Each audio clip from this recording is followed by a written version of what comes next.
So today I'm going to talk about trauma because it is the biggest blockage with accessing desire and turn on in our lives.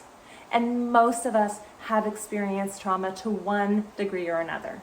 So there's the more obvious traumas around desire that really get in the way. If we've experienced sexual abuse, sexual assault, incest, any of these horrific experiences are very damaging to our bodies and to our mind and our hearts and really inhibit our ability to feel desire. But there's also the more subtle trauma that we can experience through being bullied or teased as a child, or having somebody we love say something to us that is hurtful, where we take that on and it's like this energetic blow to our system and we hold it.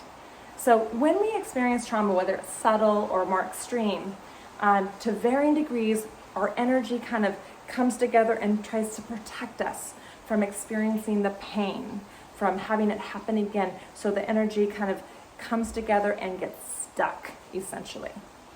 And when it gets stuck, we start to feel numb. We can't access sensation and pleasure. And then when we're not accessing sensation and pleasure, it's really hard for us to feel that internal desire, especially in a healthy way. So this is a really important piece to explore. And in all honesty, I want to share that I have experienced sexual abuse as a child and throughout my life in varying degrees. And so I know that the journey into healing our traumas, especially around this very vulnerable piece of our lives, is intense. But it's also so worthy. Because when we can hold ourselves to feel and understand our trauma and kind of break through this holding pattern where we put up these walls of protection and we shut down and feel numb, we can start to access what's underneath that, our true essence, our energy that can flow, our sensation, our heart's desires. It's so really beautiful. It's freedom. So what lies underneath the trauma is freedom. And it's so nectarous to actually go on this journey, even though it's challenging.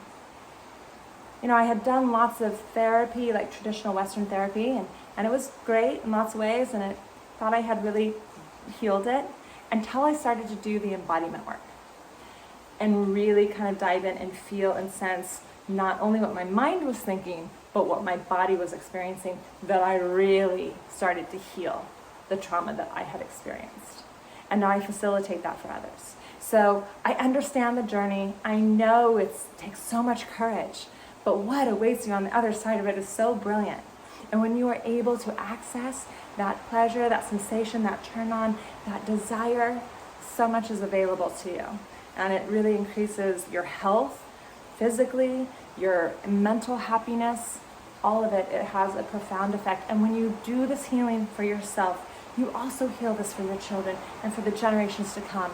And this is a huge wound in humanity. So many people in our culture have experienced sexual abuse or trauma, and we're holding this. So it's so important that we each do our individual work to change and shift this dynamic in our culture and to change your experience to have a really beautiful one.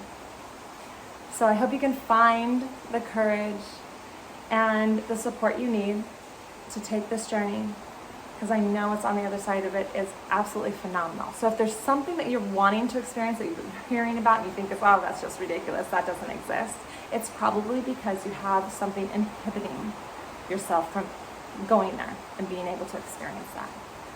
So I hope this was helpful. I hope you can find the support and the love that you need for yourself to find a pathway to healing whatever traumas you're holding, so that you can access the fullness of your desire, turn on, pleasure, intimacy, and depth of connection that you really want.